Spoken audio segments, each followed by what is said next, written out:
السلام علیکم۔ ابھی ہم بات کرنے جا رہے ہیں پریپوزیشن کے حوالے سے۔ پریپوزیشن کو اگر ہم سادہ زبان میں اردو میں اگر بیان کریں تو ایسے تمام اردو کے الفاظ جن کو ہم کو، کا، کی، نیچے، اوپر، اس قسم کے جتنے بھی الفاظ ہوتے ہیں ان کو ہم پریپوزیشن کہتے ہیں انگلش میں۔ مثال کے طور پر ایسے تمام ورڈ جو کو، کا، کی،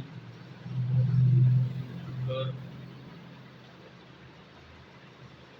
نیچے وغیرہ کے طور پر انگلش میں استعمال ہوں ان کو پریپوزیشن کہا جاتا ہے۔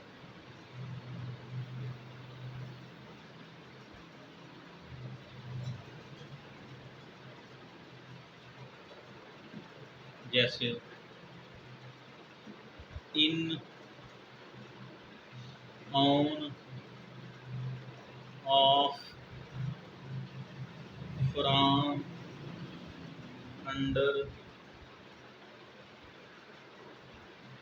وغیرہ۔ دی بک، اس کی ایک مثال بھی ہم بیان کرتے ہیں یہاں پر۔ دی بک از آن دا ٹیبل۔